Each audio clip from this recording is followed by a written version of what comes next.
no. Come on, where is it?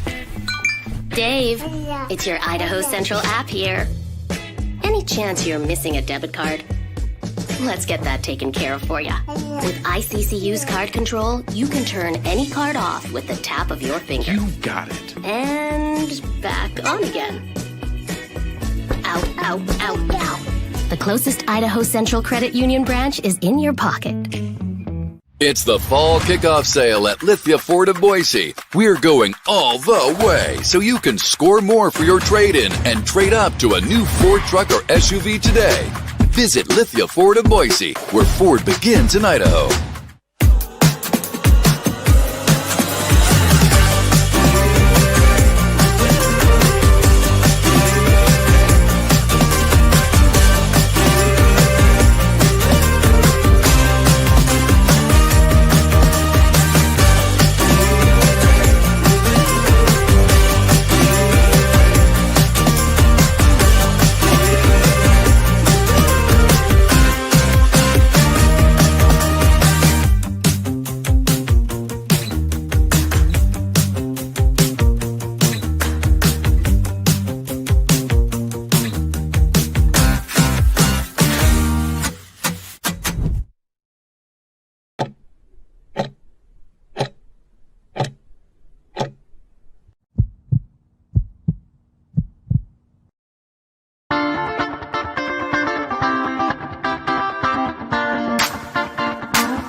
This is Bronco Nation News Live. The best interviews, the most informed opinions, the latest breaking news, all from the top Boise State insiders. Bronco Nation News Live from BroncoNationNews.com is presented by RowPaint.com, the official paint and coatings company of Boise State Athletics. All Bronco Nation news broadcasts come from the Western Collective Studios. Head down to Western Collective's locations in Garden City or downtown Boise to try some of their delicious beers, including the Horseshoe Golden Ale, the first beer to support an NIL collective. Now, here's four-time NSMA Idaho Sports Writer of the Year, BJ Rains, with another edition of Bronco Nation News Live. Hey, good morning, Bronco Nation. How we doing? Happy Wednesday to you here at Bronco Nation News, BroncoNationNews.com. Coming to you, as always, from the Western Collective Studios. Make sure you try a Horseshoe Golden Ale Orange Chaos Seltzer next time you're looking for a refreshing beverage. And don't forget, join them at the brewery there in Garden City for the watch party for the Fiesta Bowl. If you're not heading down to Glendale, they'll be watching the game there. Some drink food specials, some former players. Should be a lot of fun. And as always, our title sponsor is RowPaint.com. All your painting needs. Make sure you hit up our title sponsor, those concrete coatings. Highly recommend them. We've had it done at our house, RowPaint.com. It's Wednesday, and that means we get to chat with Brad Bedell and take 30, 45 minutes and break down last night's Boise State basketball game. How you doing, Brad? I'm great. How are you? Doing great. It was a nice 82 to 51 wins. So the basketball team did win by 31. I joke we're going to talk football with Brad, but if you wanted to talk basketball, the post-game show from last night, we went about 45 minutes. You can find that. And we heard from Leon Rice. We heard from a couple players. And the basketball team finishes non-conference play 8-3. And they'll bring the Air Force Falcons to town on Saturday to kick off Mountain West play with a little pre-Christmas game coming up, and should be able to win the next couple. And then I think a lot of people are looking forward to January 4th, a Saturday, big national CBS when San Diego State comes to town. That should be a fun game at home here in a couple weeks. Looking forward to that. But, yeah, if you want to talk basketball or hear basketball highlights, interviews, all that stuff all over our YouTube channel, you can go check all that out. But exciting week of football. Coming back from the Heisman ceremony, had a really good time there. We've talked about that the last few days. Ashton Genty getting a big round of applause at the basketball game last night. They did honor the whole team at halftime. They brought the trophy out to midcourt. That was the loudest cheers of the game, I think, was when the football team came out. But it was a fun night, and to see Ashton get an applause from the crowd, that was cool. And they're back on the practice field today here in the next hour or so. They're practicing Monday, Wednesday, Friday this week. We're going to talk to some players after practice. We did talk to Spencer Danielson yesterday, a very open, honest Spencer Danielson. It is so refreshing. Not just not be afraid to ask a question to a coach and not be sure what answer you're going to get here. It was very refreshing to hear Spencer Danielson with some of his answers about the portal and things. And so they're back at it this week, Brad, practicing 3 times, Monday, Wednesday, Friday. One practice focused a little on Penn State, one practice focused a little on SMU, and then just kind of waiting around to Saturday to see who they play. Yeah, I mean, I guess I hope there's some similarities between the two. Offensively, there are not. So the defense, that's going to be what's most confusing for them, is because you got Penn State and that offense, and the kind of revolves around number 44, the tight end. And then you have SMU, which is more spread it out, kind of air raid, speed, things like that. So it's, I think you got to dabble in it, but you also you don't want to confuse everybody either. Right. I think it's you got to get in there and get, here, their base defensively.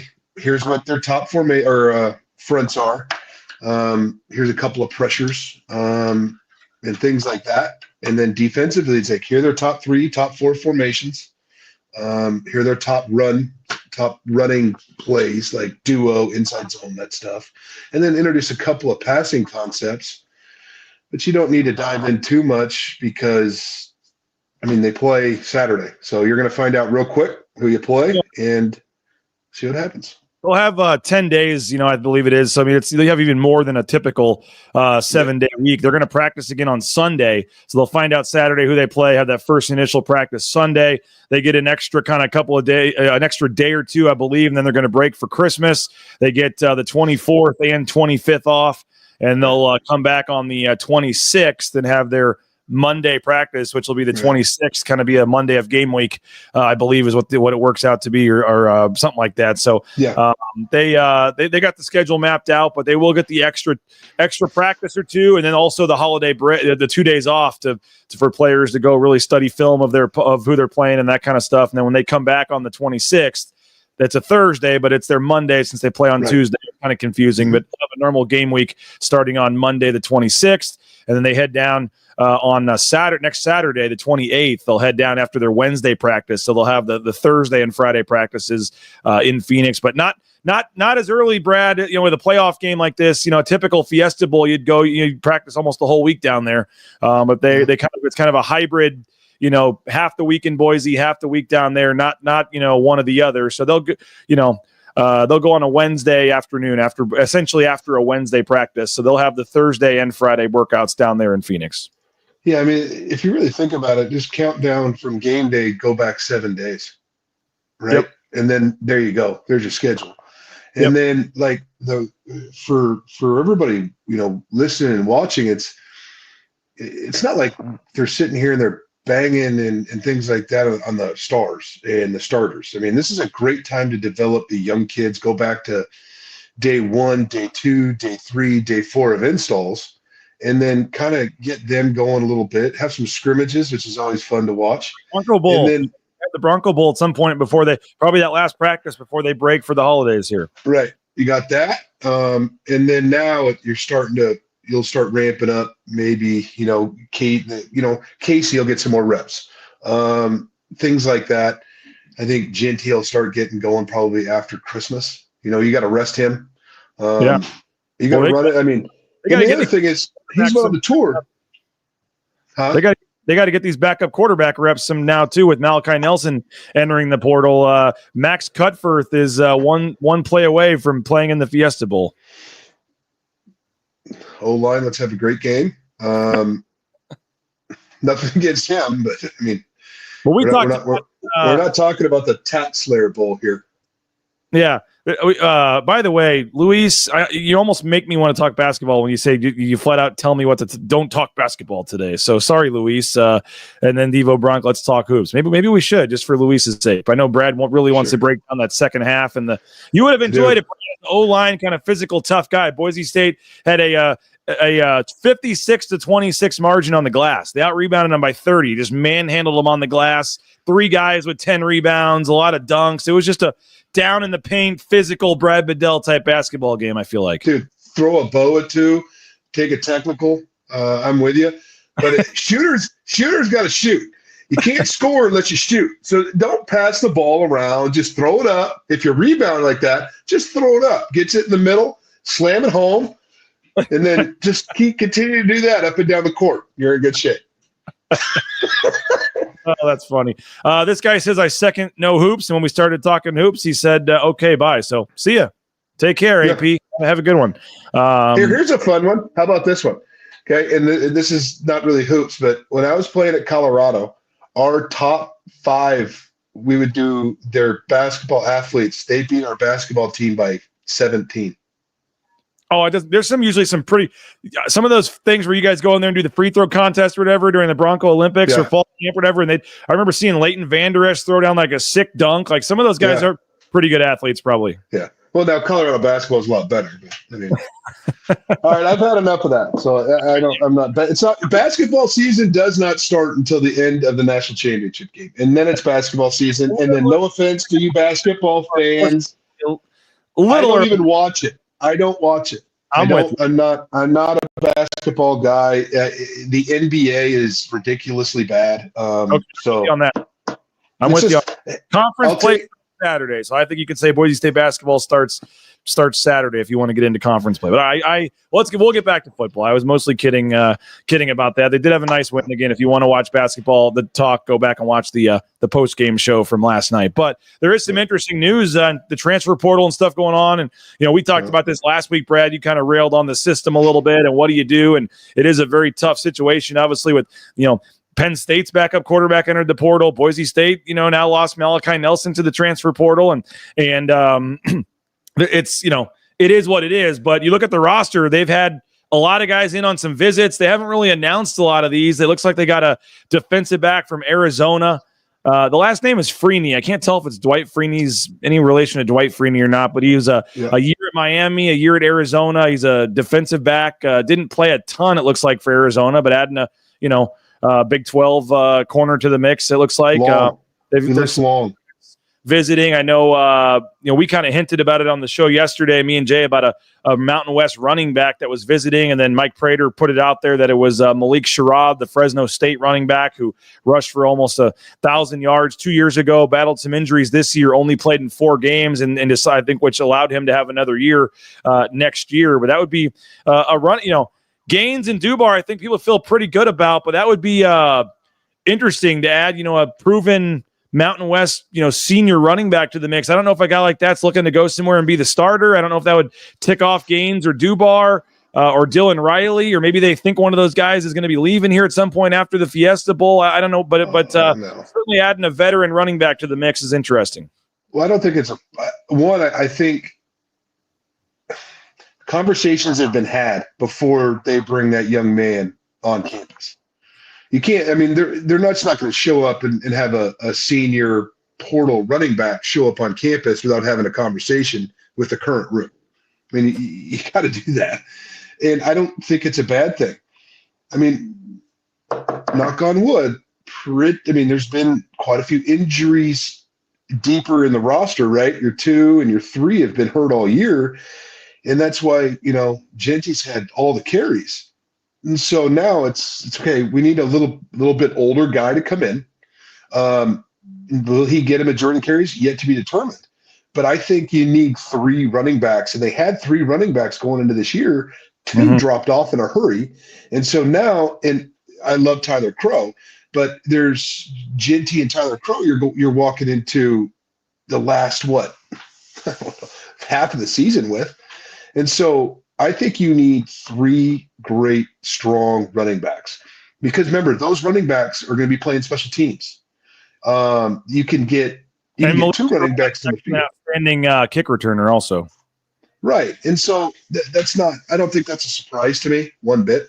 I think you need that. You need 3 running backs. At one point we had Wolt, we had Madison.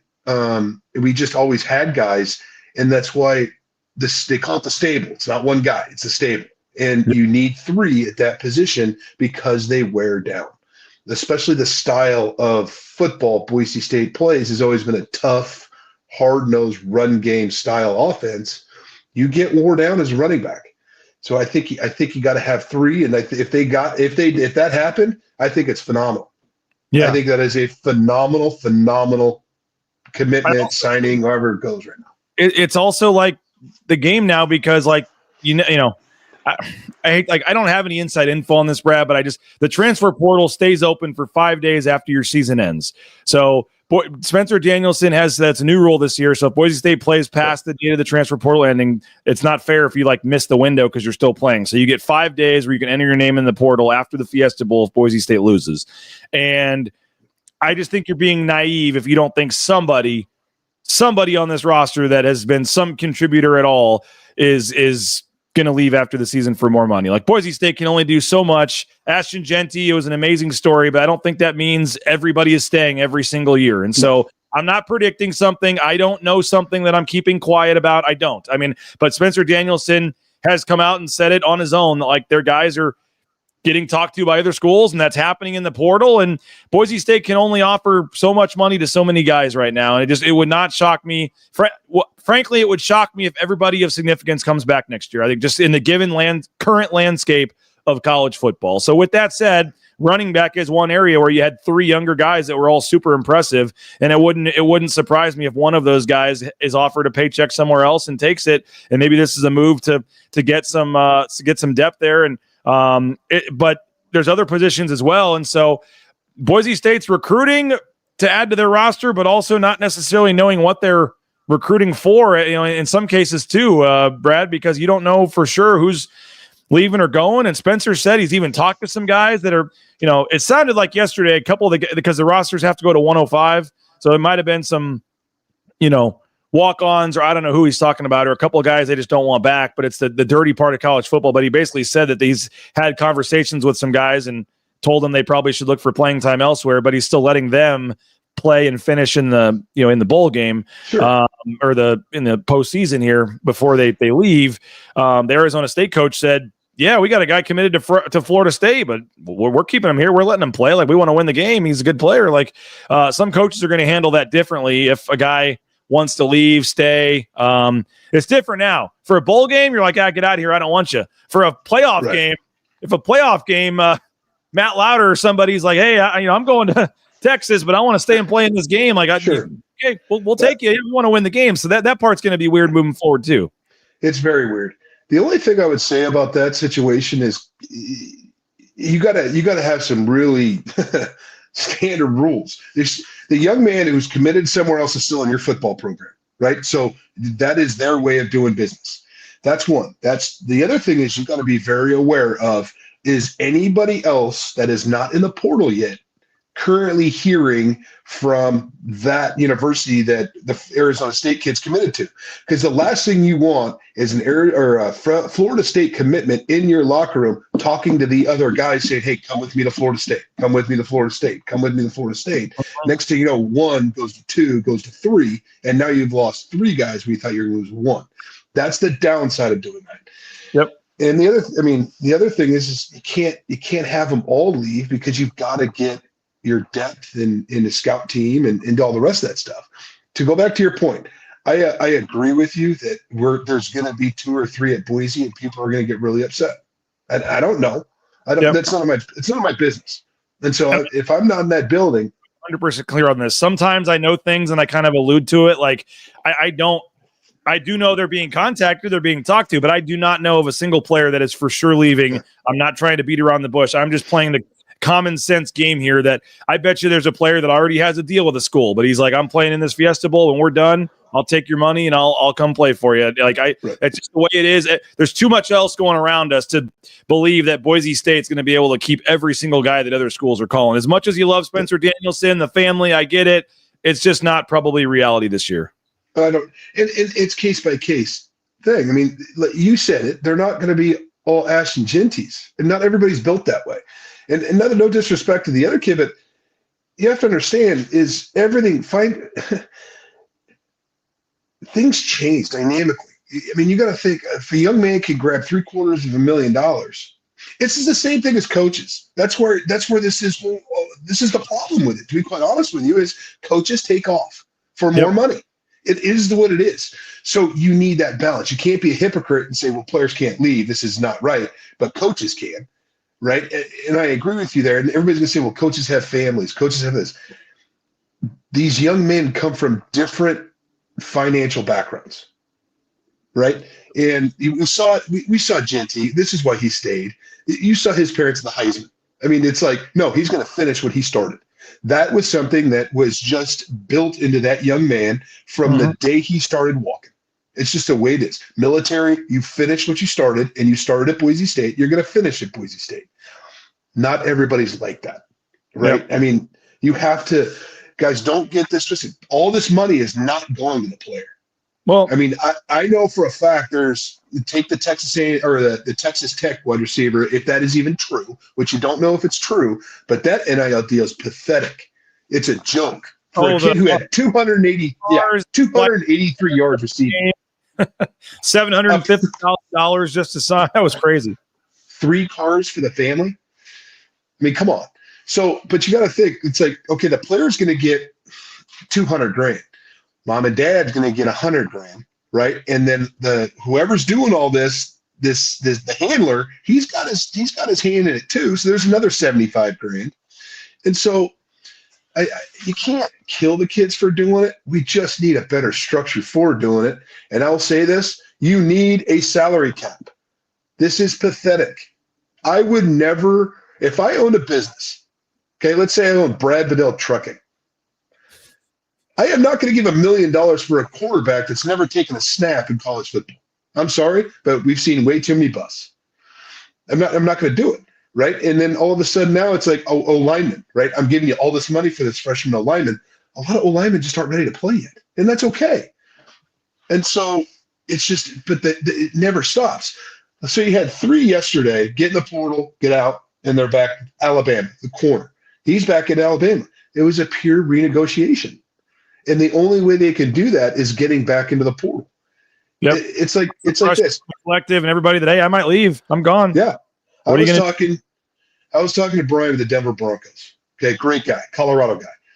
And I said, are you seeing anything of this in the NFL? He goes, it's going to get really bad. It's like, we had a young man last year that says, well, if I just ball out my rookie year, I'm just going to renegotiate the contract. And they're like, that's not how this works. We're not even going to talk to you about renegotiating a contract until after year 3 when we have your 4th-year option. This is not worth it. They're talking about contracts and all this, but I think you're also going to have the buyouts. Like, hey, Oklahoma, if you want John Mateer, the quarterback from Washington State, like you're going to have to pay the, Wazoo $200,000 or whatever for the buyout to get him. I think that all is going to have to come down to collective bargaining. I mean, so okay, how about this one? All right, you can't jump into the portal. We're going to be allowed to trade you. You want to get into this? Oh, by the way, we just traded you to Western Michigan, and we got $500,000 to pay our next guys in the portal. Is this where we want to go? You're traded. Well, what do you mean I'm traded? Yeah, we didn't want you to play anymore, but we don't want you to get in the portal. So we think you have some value. So we traded you to Western Michigan for $100,000. Well, I don't know if you saw this or not yesterday, but the freshman running back from Missouri entered the portal like 9 a.m. At 9 a.m. he enters the portal, and at like 1 p.m. he had the graphic and everything and announced that he was committing to Ole Miss. Like, if there was never not a deal done before you're entering the portal, like not more obvious than that, like 4 hours after, might have set the record for smallest amount of time in the portal, and he has his full graphic and everything that he's going to Ole Miss 4 hours later. And everybody, we talk about tampering, right? So the players, the biggest downfall, I think, is all this coming out at the same time, and then all of a sudden now they're allowed to have agents. So now it's a little bit like coaching. So let's say I was not happy at X university, okay? Well, I call my agent, and I go, hey, man, I got to get out of here. This isn't working. I'm unhappy. It's not clicking. So now he's the one that's calling the other schools. Okay, what are you guys doing? I got a client that's not happy. He's going to get out. The agent's now the one that's calling the other collectives and saying, okay, what are you going to get for him? What are you going to get for him? And then the agent's talking to the kid. And so, yes, it's tampering. I am not going to argue with that. But it's not like the young man's getting, hey, we're going to give you $500,000 because you can't trust it. I mean, you give any 18-year-old kid $500,000, like, yeah, I'm out of here. It's just, you don't know what's true and what's not. And I will say this, like, not to get too specific or whatever, but Chibuzo Abo, a member of the Boise State basketball team last year, had a great year, was expected to come back and have a great year this year. And he entered the portal and went to USC. And, you know, from everything I've heard, he had an agent, and the agent kind of went and did this deal and promised more money, and all the money didn't, you know, maybe quite as much wasn't going to come through when the agent takes his cut, and then you throw in California taxes and everything else. And maybe wasn't the deal that it initially seemed like when it started. I mean, the NIL agents make a higher percentage than like an NFL agent does. It's crazy. It's great. The taking advantage of these kids to get is crazy. But like you said, a lot of these agents are, and at sometimes even pushing kids or telling them they have to go to schools they don't even want to go to because that's where they got the deal for them. Absolutely. That's not, yeah. And then the agent's not stupid. I mean, the agent, if you're got a big time player, that agent's just trying to ask for another payday when he gets in the first round. And so they all go hand in hand. And so I think, in my opinion, one of the worst days in college football happened last week when Marshall University had to pull out of the bowl game because too many kids went into the portal. That I text you, and I won't repeat what I said because it was a big time rant. And I said, this sums up college football right now in one tweet: is Marshall pulls out because too many kids are in the portal. What are we doing? I mean, come on. Yep. And I get it. And then everybody went, well, get rid of the low tier, get rid of the low tier bowl games, get rid of this, get rid of that. Hey, genius. The schools get quite a bit of money from ESPN for these games. So you cut those small bowl games. The athletic departments are counting on that money. It's not Boise State is counting on bowl money. It's not high on the hog, guys. I hate to tell you this, Boise State fans. Boise State's not the richest university in the world. Well, it's not. A lot of coaches, you have bonuses too, and like making a bowl game is seen as a successful season in terms of getting another year on the contract or not getting fired. Like bowl games for some schools are seen as a really big deal. And they should be. I mean, it's a great thing about college football. And so you just got to, it has to be adjusted. And this is the other situation for everybody's like, oh, it's got to be pushed later. You can't do that because remember, there's an academic side to this. Let's not forget this. There's an academic side of this. Is you can't have a young man get into the portal. This is where it's interesting, in my opinion. We're saying that, okay, Boise State pushes the portal for 5 days. That's awesome. But let's say they play in the national championship. That's January 3 20th. weeks. Yeah, that's 3 weeks into the semester. So now are they going to allow to bring in 16 kids 3 weeks, 4 weeks into the semester educationally and get them into school, get them moved in, do all that? That's hard. And some schools will not allow that. Here's another thing, Brad. Like when Boise State plays in the Fiesta Bowl, they're going to be the only game in America going on at that point. Every coach in America is going to be watching that game going, man, I got to find me a linebacker. Oh, look at this Boise State guy. Like, I mean, you're going to have 5 days of, after this game ends is a free for all. So, I mean, you're going to have coaches like scouting that game going, oh, look at that left tackle. Dang, that guy's pretty good. How did we miss that guy? Calling it the recruiting guy. What do we know on this guy? Oh, do we think he'd jump in? What can we offer him? Like, there's going to be both. I mean, those first round games, like, there will be teams coaches scouting that game to see if there's a player good enough that they could go get. And if you're the SEC or Big Ten and you can offer way more money than a Mountain West school, I think Jay just said sometimes the SEC schools don't say no. Like they just get the money and get who they want and off these smaller rosters. And you will have somebody that was maybe not thinking of entering the portal or was thinking of staying or there was nothing going on. And some coach saw somebody in one of these games and next thing you know, they got them for however much money. Yeah. You and I, when we take our families to the movie and we see a $70 movie fee, it's like shocking. To the people in the SEC and say, hey, we need $500,000. They're like, yeah, sure, no problem. Don't worry about it. We got it. There's a school, little Northwest, that's got a pretty good tie to, I believe, a billionaire.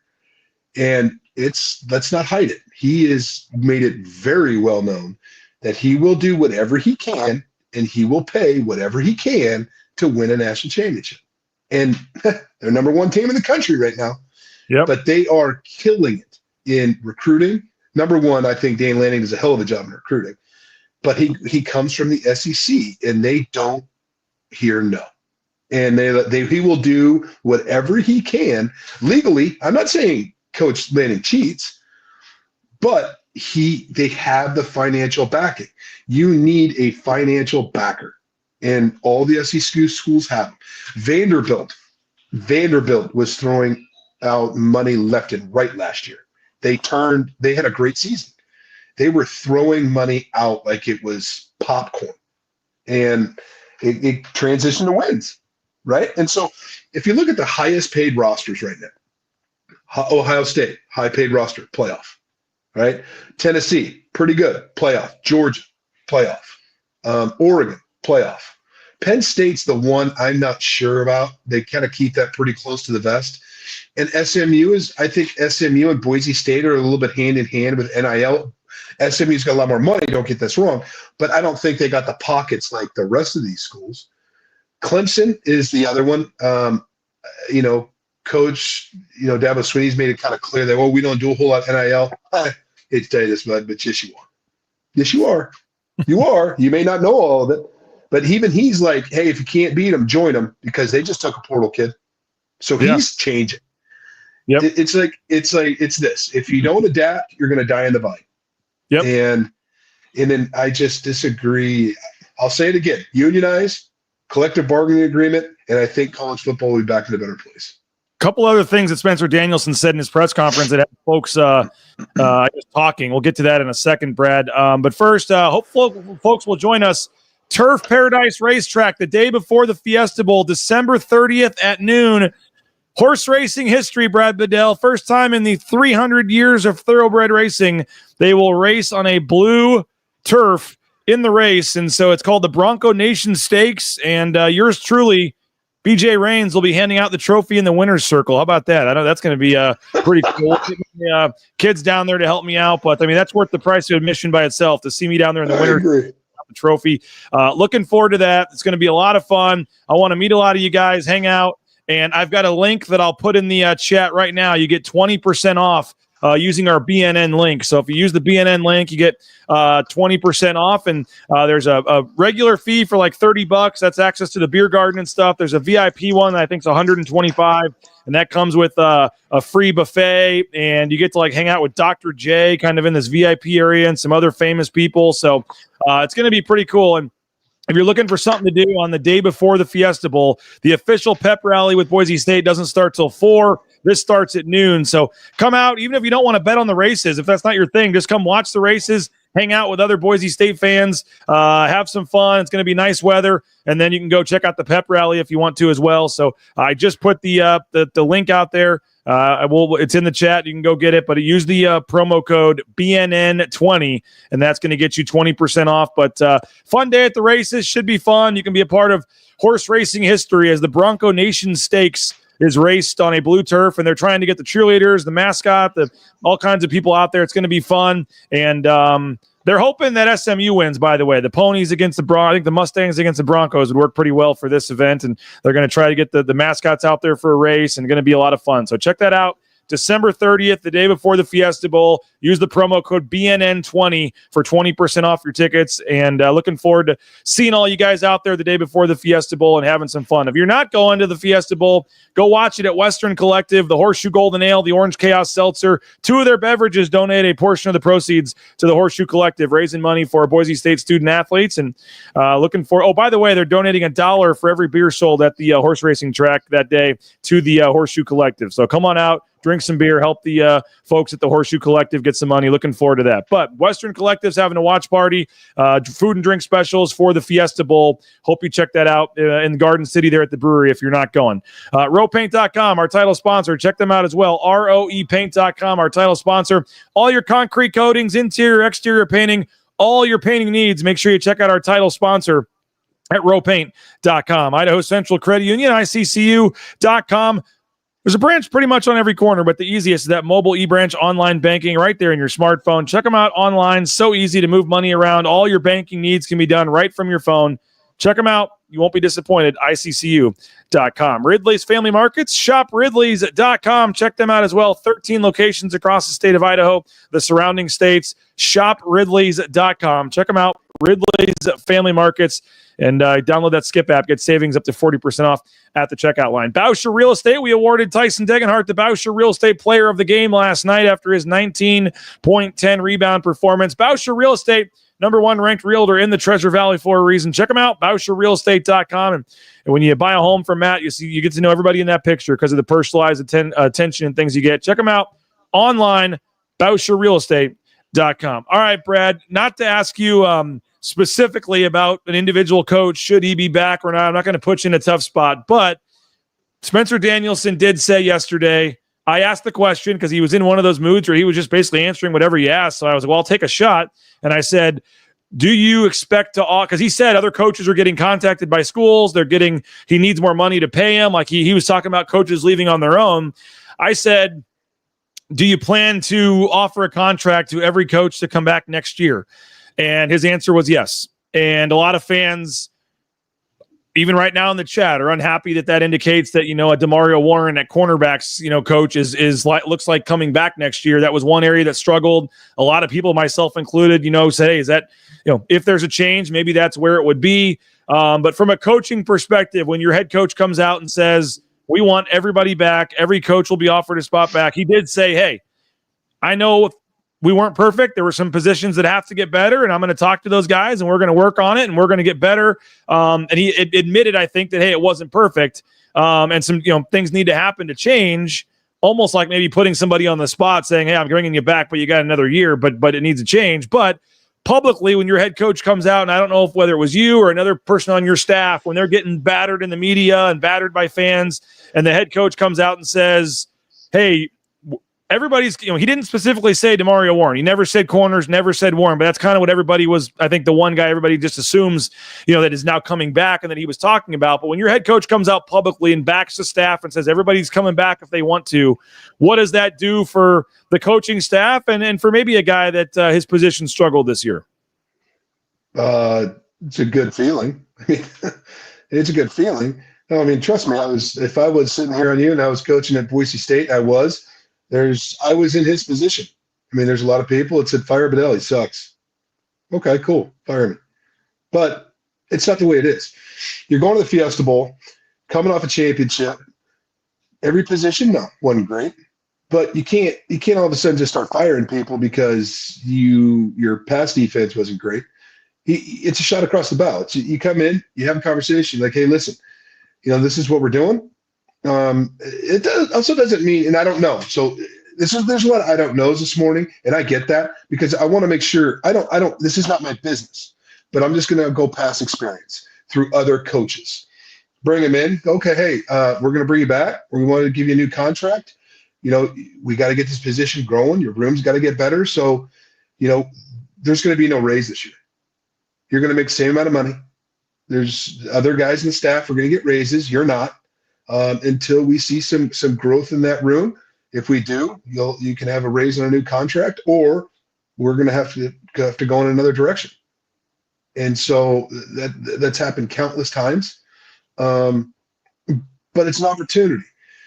So you take a team to the Fiesta Bowl, and it's like I said before, everything is not great, but it's really hard to turn around as a head coach and start firing all these coaches coming up the season they had.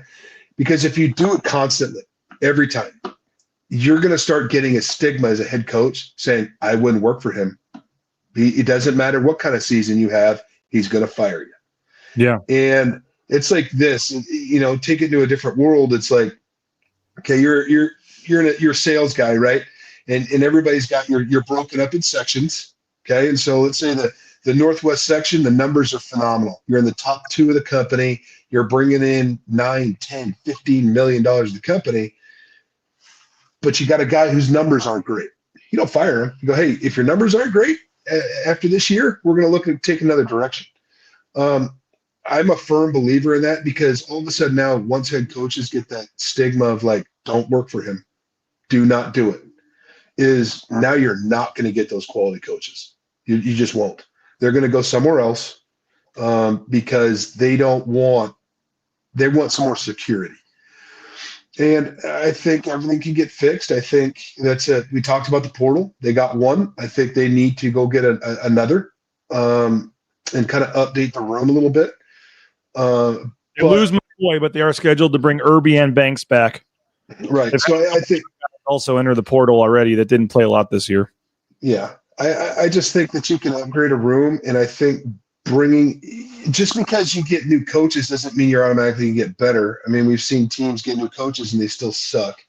So I just don't. I'm not a fan of just firing somebody because your stats weren't great. I mean, I've never heard of that, to be honest with you. I mean, again, obviously it's, you're a coach, these guys, we're trying to be, I guess respectful is the right word here, but I guess when it comes to the corner, you were outspoken at times. The corners did struggle at times this year. The pass defense had struggled. What did you see from the corners this year? Was it more players, was it more technique wise that would have come from coaching? I mean, guys not turning around, I know is a big one that kind of frustrated fans. I know they're not always supposed to, but what do you see watching the games from the corners in particular? I'll tell you this right now. In watching the film, I don't think the corners are poorly coached. Okay. I think there's some instances the corners did not have great ball skills. I don't. Let's dive into some examples. There were some 50-50 balls in 2 games, San Jose and Wyoming. There's some 50-50 balls. And they won those. San Jose and Wyoming won a majority of those 50-50 balls. So that's not coaching. They're in position. You just got to make the play. Mm-hmm. And so I think those are some situations right there that they're in position, or if they got flat out beat, maybe the guy's just faster. That's a player thing. It's not a coach thing. You're either faster or you're not. Do they have better players or do you have better players? So I think that everything's fixable. And I think that I said this before, I think it'll get fixed. It's just you need. I'd rather have the continuity of a room and now go out and get those players because, hey, Spencer can actually walk into a meeting with, let's say they got a big time corner on the map. Let's say they do, hypothetically. You can actually bring that young man into the room and go, hey, you know what? We got to improve this room with some talent or some length or whatever they feel they need to do, and go, hey, listen. The other thing is we want to bring you in. I believe in the coach, and that's why I kept him, because I want him to coach you. And I'm involved. I'm a defensive guy. I'm getting this thing fixed too. It's on me too. And so the staff, so you can actually go in there, and now that relationship, or the whatever you can have a relationship with this portal crap, is, hey, you know what? I like this. I'm going there. I can make a difference in a room. I'll have the opportunity, because that's the Boise way. You're going to have the opportunity to compete to win the job. And the guy who started this thing, he's going to coach me. So I think that really helps. I just don't get rid of him. I mean, have a conversation like a grown man and say, hey, it needs to be better. And if you fire everybody that doesn't do very well, it doesn't work. It does not work. Look at the top teams that are going on right now. Nick Saban, he lost guys to head coaching jobs.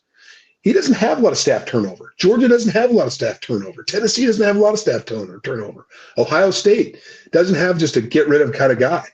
Mm-hmm. And I think that helps culture. I think it helps kids. I think it helps the program. And yeah, trust me, I've been in his shoes in Boise. It's not fun. It's not fun. But be a grown-ass man, get in front of the media and say it needs to be better, and that's on me. Well, I think it shows some confidence. I think it's well said, and I think it shows some confidence Spencer Daniels has in his staff, and we'll see if anybody does leave on their own. I mean, I know Eric Chenander was a guy that I thought would have, was maybe going to reunite with Scott Frost at UCF, or may have had some interest there, and they obviously hired Grinch to go back down there and be the DC at UCF. Alex Grinch, right? Yeah, I don't think he's great. Mississippi State defenses are not great. The point is, it's one less spot where I thought Eric Shenander might go. So that's good. I don't. That doesn't surprise me. That doesn't surprise. And obviously, I mean, we have to see what Coach Cutter's going to do. I mean, there's going to be some staff changes. Just in that dynamic. There's going to be a new position coach. I want to get to these games real quick because I know your time's limited, but he did also say that Spencer Danielson said he knows what they're going to do at offensive coordinator. He said, I've made my decision. I'm just not ready to announce it yet. That leads me and most people to believe that it is, as expected, going to be an internal hire. I don't think somebody on the outside is going to, knows they're getting this job and isn't here yet. The interesting thing to me will be, Brad, I mean, and I know it's a little overstated, like Rid coached, different positions. You coach tight ends, O-line. But, a guy like a Nate Potter, who a lot of people feel like could be in line to get this OC job, was an offensive lineman and has coached tight ends and doesn't have a lot of experience with quarterbacks. And I don't know, again, if football is football, but in terms of like the actual technique of coaching a quarterback, a lot of times the OC is the quarterback's coach. So I think that is one thing that some people are maybe a little curious. I don't want to say nervous, but just unsure of is if Nate Potter gets this OC job, is he qualified? Is he ready to be a quarterback's coach also? Or would he continue to coach tight ends as an OC and then you bring in another quarterback's coach separately?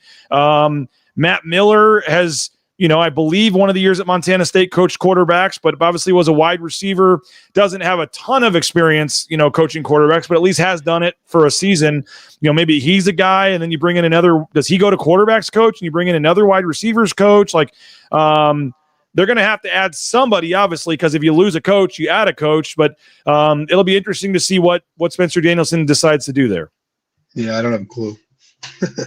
I have my personal opinion, but it doesn't matter, and I'm not going to express it. Quarterbacks right now, if you had to, is football, or would you not be qualified to coach quarterbacks if you've done O-line and tight ends your whole career? I'm not coaching quarterbacks. Nothing against Nate Potter. I'm just saying you have very similar paths. No, you asked me. You asked me. You didn't ask Nate. That's me. Yeah. You can game plan it.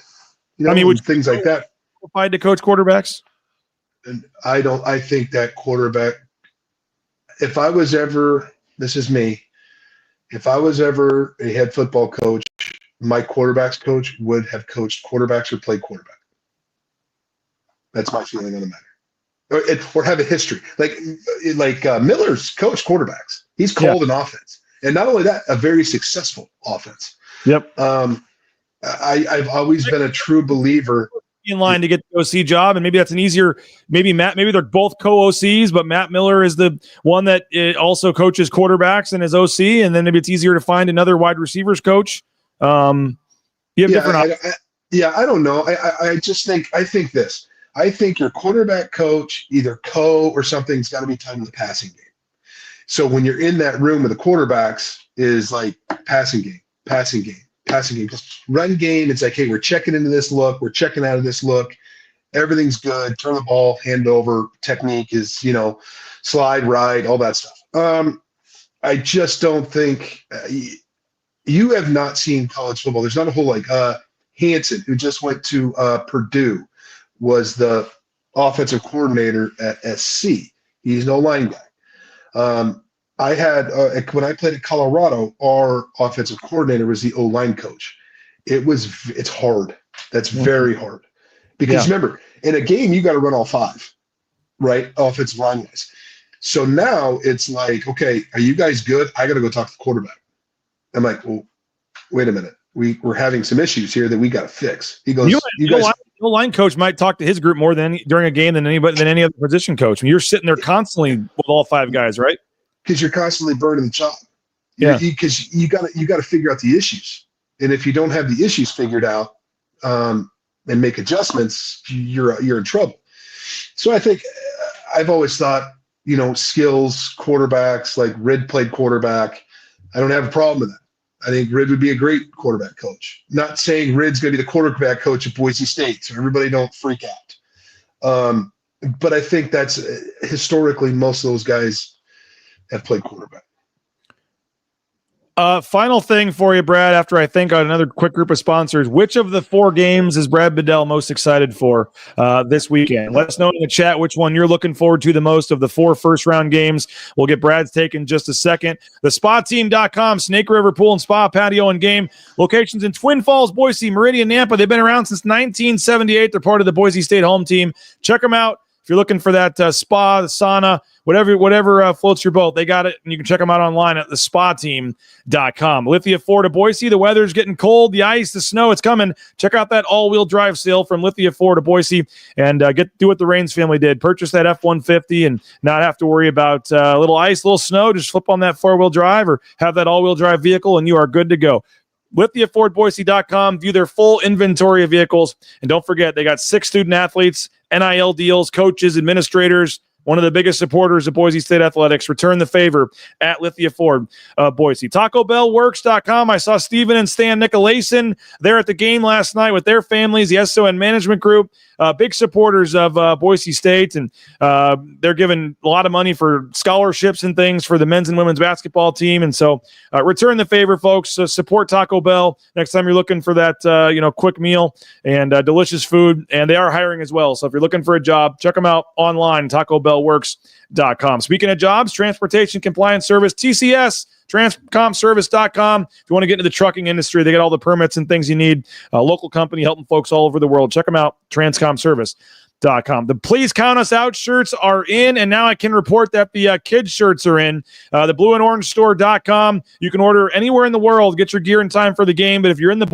Boise area, they've got a huge selection and more shirts just arrived today. I just got the text. All kinds of Fiesta Bowl hats, polos, pullovers, sweatshirts, you name it. They got CFP gear. Some of the Boise State pullovers with the BSU logo and the CFP 2425 logo, they're pretty cool looking. So check them out. The second floor of the Boise Town Square Mall. And the Please Count Us Out shirts are ready to go as well. Check them out at the Blue and Orange store for all your official Fiesta Bowl gear. Jackson's January and February, you get $2 for a hot dog and soda when the basketball team scores 70 points. That'll be happening often considering they're averaging over 80 points. So Jackson's new sponsor of our post-game show. Hope you checked out the Jackson's post-game show last night. But if you're looking for some snacks, some cold drinks, and of course some gas, make sure you get it at our friends at Jackson's and leanfeastmeridian.com. Check them out. 10,000 plus meal combinations, healthy meal options. They got you covered. And they deliver anywhere in the Treasure Valley. So check them out at leanfeastmeridian.com. And we're still taking those voicemails. Speakpipe.com/BNN. Leave us a voicemail. We'll play that. And then every week we'll raffle off the best one. And you get a $100 gift card to the Blue and Orange store. And then it's courtesy of Signature Roofing, mysignatureroofing.com, covering our community for more than 20 years, whether it's a re-roof, a repair, an inspection, a free estimate. They are ready to help you at mysignatureroofing.com. And their team just does a tremendous job. Great people. And I know I've said this before, but literally just they sent me a Venmo in New York for Christmas and said, go have a nice meal on us. We appreciate you, man. Like, they're just great people at Signature Roofing. And I really appreciate the whole team there. It's been fun to get to know them. They have the NIL deal with RJ Keene. I mean, they believed in RJ Keene when he was I won't say a nobody, but a bench guy that wasn't expected to play a whole lot. They give him a pretty good NIL deal, and now he's starting for the basketball team. I think it's pretty cool the way it worked out. So check them out. Signature Roofing online, mysignatureroofing.com. All right, Brad, final couple of minutes here as we wrap this up. 4 first-round games this weekend. I'll throw the bracket back up here on the screen. Obviously, the Penn State SMU game will be of interest locally, 10 a.m. on Saturday, as the winner will take on Boise State. And it's still kind of a surreal thing to see 2 teams playing for the right to play against Boise State on Saturday. But the other first-round games, cannot wait for Friday night. Snow expected in South Bend, Indiana. You have Indiana at Notre Dame on Friday night. That's going to be awesome. The 3 games on Saturday, Clemson, Texas, the afternoon game. You also have Tennessee, Ohio State. Your thoughts on the 4 opening round games this weekend, Brad? Okay, let's have fun with this. I'll go the ones I'm most interested in, and I'll tell you who wins, or who I think is going to win. Hey, get out all your bookies. Get ready. Brad Bedell's got the win. I don't, not by points. Number one, obviously, I want to see SMU-Penn State. I think Penn State advances, and I'm very looking forward to a matchup between Boise State and Penn State. Winnable game. Number 2, I'm very interested in Tennessee and Ohio State. is Ohio State still licking their wounds after getting throttled by Michigan? I do not like Ohio State, but I will call this one. I think Tennessee's going to beat them. And I don't know why. I just think they're going to beat them. And then Indiana, Notre Dame, I'll go that one just because Indiana hasn't played very many people. And the one game that they played top tier talent, they got throttled by Ohio State. Mm-hmm. I think Notre Dame wins that one by 14. And then the last one. I think Boise State could beat either of those teams, Indiana or Notre Dame. And we don't know what's going on with the Georgia quarterback situation. I mean, obviously, Georgia's a very, very talented team. But if somehow Notre Dame could beat Georgia, I think Boise State could beat Notre Dame. Yeah, defensively, Notre Dame's really good. They've got a really good front seven that could be pretty rough. But, yeah I mean, we're putting the cart way before the horse. I mean, every team's once you get to this level, anybody could, for the most part, could probably beat anybody in this tournament. Oh, I'd agree with you 100% on that. And then the last game is Texas-Clemson.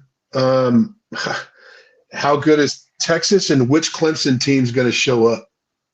And I was actually really shocked about that game. I didn't know, Clemson kind of flew underneath the radar this year, to be quite honest with you. It's wild that I did not know Clemson's quarterback had the numbers that he had. Yeah. I mean, I didn't know. I mean, he went for 32 TDs, only 5 interceptions. I didn't know that. I mean, they have an 1,100-yard rusher. They have a wide receiver with almost 900 yards. So that's a team right now that's kind of and it was a close game. They should have won that. They'd have been 11-2, maybe be seen a little higher, but right. But you also had almost an epic failure in the ACC championship game. Yeah, because the second half they were atrocious. So that's an interesting one that I think you personally. I haven't seen them some, but not a ton. I know their quarterback now is just playing tremendous. Since he became the starter, and their quarterback is just having a tremendous season. And their team as a whole, the team speed that SMU has. Like I'm very intrigued to watch that game and see how legit or not SMU is. But I feel like SMU going up to Penn State, the weather, the crowd. I just think that's going to be a tough gig for SMU in this one. I agree. It's completely different philosophy. I mean, can SMU hold up versus a 325-pound across the board offensive line that just wants to mash you? Can they hold up versus that? And can SMU's offense respond if Penn State shortens the game? That's what I want to know, because you better get explosive real quick. And so I think it's kind of if SMU beats Penn State, I don't like that matchup for Boise State as much as a Penn State. And I've said that before. You said you'd rather play Penn. You think SMU would be a worse matchup? I like the Penn State team coming into the Fiesta Bowl that kind of wants to play a physical brand of football, because I think Boise matches that, where an overall team speed at wide receiver and things like that is not as good of a matchup. And the other thing is, I mean, is SMU the other thing I want to make this important is it's really SMU, Penn State, and really Texas. Can they get over the pregame jitters? Can they settle into a game because of pressure? Where Clemson's been there, right? Georgia, those kids have been there. Ohio State, those kids have been there. I think that's going to be a big part of it, of like, okay, who can handle the pressure and who can't? But I think Penn State beats them, just because I think Penn State can play Penn State football, and I think a home game's important. Now, I think SMU got a little bit of a break on the time of the game. I think a Penn State sold out 8:00 kick is a disaster. White out at night would not have been good for them. Oh my word! The other thing is Ohio State at night. Auburn. Yeah, we had the whiteout game. We lost by 4. Screwed it up. So the other one is, they gave Ohio State the night game, and I think that's intriguing. and Tennessee's offense isn't really clicking as much as it has been. And the quarterback's a good player, but he hasn't been dynamic. He was another huge NIL guy coming out of high school. So that's a game right there. Is if Ohio State loses or gets boat races because they're so caught up because they couldn't beat Michigan the past 3 years. If they lose to Tennessee, is their coach in trouble? I don't know. Yeah, probably. Well, last coach next week maybe you got to roll. But I'll tell you this. I would just answer this. The last coach that has not beaten Michigan consistently is John Cooper. John Cooper got fired because he could not beat Michigan. That's a fact. And trust me, I don't like Ohio State. I grew up a Michigan fan, so I know all this. Yeah. But Urban Meyer never lost to Michigan, maybe once, and he was perfectly fine. That game right there can get a head coach fired. It's like all Alabama Auburn. You don't beat them enough, you're fired. Yep. They don't. I mean, you can win 3 games at Alabama or Auburn, but if you beat one of those teams, you know what? God, we actually like this guy. It's wild. Yep. Yeah. I think I don't know. I think Ryan Day's in trouble. I think Ohio State's arrogant enough saying, "Hey, we can go anybody and we want the country, so let him go." Yeah, no doubt. And they got the buyout money. Appreciate your time as always. Don't forget, join us December 30th, Turf Paradise Racetrack down in Phoenix. I put the link in the chat. You can reach out as well if you're looking for the link. But come hang out with Boise State fans, have some fun, and be a part of horse racing history as the first horse races run on a blue turf. Super excited for that, and that's going to be the day before the Fiesta Bowl and the pep rallies later in the day. So come hang out, and it's going to be a lot of fun. Use the promo code BNN20. That gets you 20% off tickets to the beer garden. BNN20. They have the VIP packages as well. And come see me and my kids hand out the trophy in the winner's circle of the Bronco Nation Stakes, a horse race that's happening to honor Boise State. So come hang out with Boise State fans. Going to be really cool. Looking forward to it. Going to be a lot of fun. And that's December 30th, Turf Paradise Racetrack for the Bronco Nation Stakes. Brad, thank you as always. We'll have an actual matchup next Wednesday. Is Christmas, I believe, right? Or it's right around there. So we'll have to maybe switch days next week or figure something out. But I appreciate you. And we'll have next time we talk, we'll have an actual matchup to talk about and a game to preview. So that's going to be fun. It'll be awesome. There he is, Brad Bedell. Appreciate him. Appreciate all of you, all of our subscribers, all of our advertisers, everybody that makes this show possible. We appreciate you. Go subscribe if you can. BNN 50 deal gets you $50 for a full year subscription at BNN, and you're getting columns, daily emails, all kinds of written content. And John Mallory and I will be back at 9 a.m. tomorrow. And we're getting closer, barely 2 days away from that first game. It's going to be a lot of fun Friday night to settle in and watch that. Have a great rest of your day, everybody. We're heading down to get some players today after practice. We'll get those up on the YouTube channel. And we will, the LA Bowl's tonight, by the way. Boise State could have been playing tonight in the LA Bowl. UNLV, and without a coach, and now without an OC, because Marion's going to Sac State, I saw, and as the head coach. Brennan, Marion, the OC. Not coaching, and my buddy said the line's 3, so buyer beware. Cal, the fighting Justin Wilcoxes. Yeah, Justin Wilcoxes. Coach Harson's there now, not coaching the game, but yeah, go Cal. Well, enjoy the bowl game tonight. This game should have been Saturday. They bumped it up because of the playoff games and stuff, so you're getting some earlier bowl games here. LA Bowl presented by Gronk tonight, so settle in for that, and we'll talk to you guys tomorrow morning. Bronco Nation News Live, BroncoNationNews.com.